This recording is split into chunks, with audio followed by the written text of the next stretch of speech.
ज्ञान बड़ा या व्यवहार, एक शिक्षाप्रद कहानी। Best Hindi moral story. एक बड़े राजा हुआ करते थे।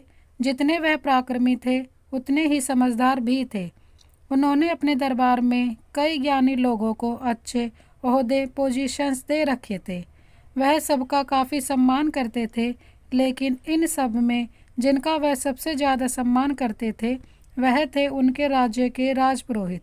राजा राजपुरोहित को कितना मान देते थे, इसका अंदाजा इसी बात से लगाया जा सकता था कि जब भी दरबार में राजपुरोहित प्रवेश करते तो राजा खुद खड़े होकर उनका स्वागत करते थे और तब तक खड़े रहते थे जब तक राजपुरोहित अपने आसन पर आकर बैठ ना जाएं। राजा अपने मन में उठ रहे सभी सवालों को राजपुरोहित से बेझिझक पूछ लिया करते थे। राजपुरोहित भी अपनी बुद्धि से उनका अच्छे से उत्तर दिया करते थे। एक दिन दरबार में राजा के मन में कोई प्रश्न आया। उन्होंने राजपुरोहित से पूछ लिया, गुरुजी, एक सवाल मेरे मन में कई दिनों से कौंध रहा है। अगर आप इजाज़त दें तो पूछना चाहूँगा। आप हुक्म कीजिए महाराज, राजपुरोहित ने कहा। जैसे कि मैंने बताया, कई दिनों से यह सवाल मुझे परेशान कर रहा है। मुझे विश्वास है कि इसका ऐसा उत्तर जिससे मुझे संतुष्टि मिले केवल आप ही दे सकते हैं।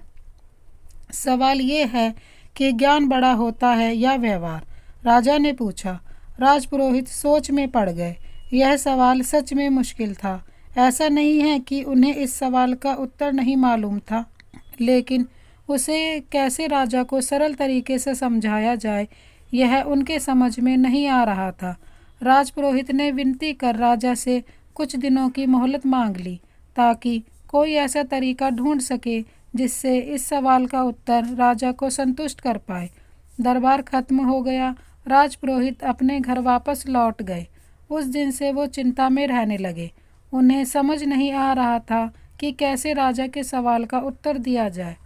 2-3 दिन बीत गए, लेकिन राजपुरोहित अभी भी इसी कश्मकश में थे और वह ना अच्छे से सोते थे, ना ही ठीक से सो पाते, ना ही खा पी पा रहे थे। उनकी पत्नी यह सब देख रही थी।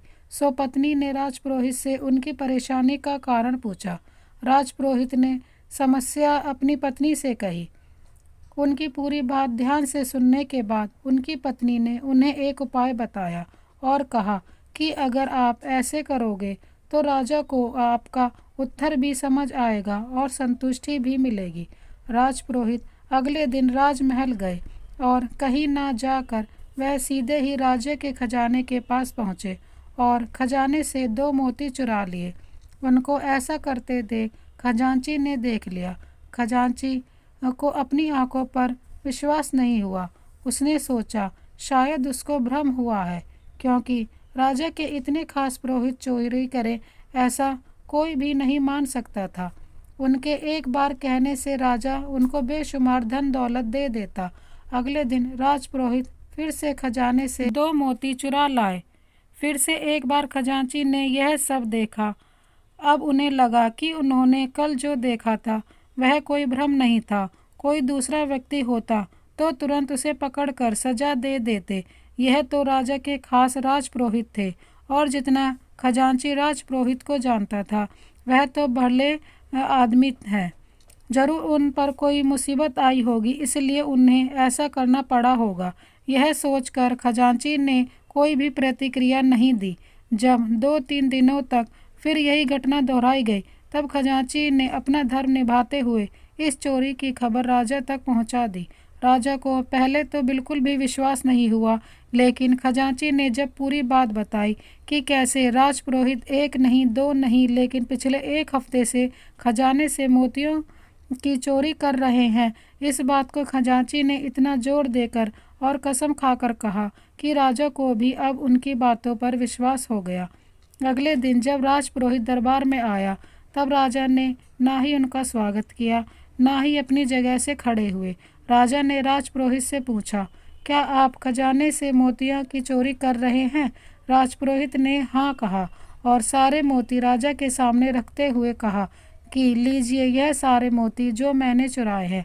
राजपुरोहित का ऐसा व्यवहार देखकर राजा के साथ दरबार में बैठे सभी लोग आश्चर्यचकित थे। राजा ने राजपुरोहित से कहा, अगर आपको यह मोती लौटाने ही थे तो आपने चुराए ही क्यों? राजपुरोहित ने राजा की माफ़ी मांगते हुए कहा, महाराज, मैं चोर नहीं हूँ। मैंने यह सब इसलिए किया क्योंकि आपने कुछ दिनों पहले मुझसे जो प्रश्न किया था उसका संतुष्टि भरा उत्तर आपको दे सकूं। जैसे कि यहाँ उपस्थित सभी लोगों ने यह देखा कि आज महाराज ने ना ही मेरा स्वागत किया और ना ही पहले की तरह मुझे इज्जत दी, जबकि अभी भी मेरे पास उतना ही ज्ञान है जितना पहले था। बस कुछ बदला है तो मेरा व्यवहार। इससे यही बात साबित होती है कि आपके पास चाहे जितना ज्ञान हो, अगर आपका व्यवहार अच्छा नहीं है तो सब व्यर्थ है। इसलिए व्यवहार सबसे बड़ा है, ज्ञान नहीं। राजा राजपुरोहित की बातों से और उनके द्वारा दिए गए इस अनोखे उत्तर से बहुत प्रसन्न हुए। उन्होंने आज जैसा व्यवहार राजपुरोहित के साथ किया था उसके लिए माफ़ी मांगी और एक बड़ा इनाम उन्हें दिया।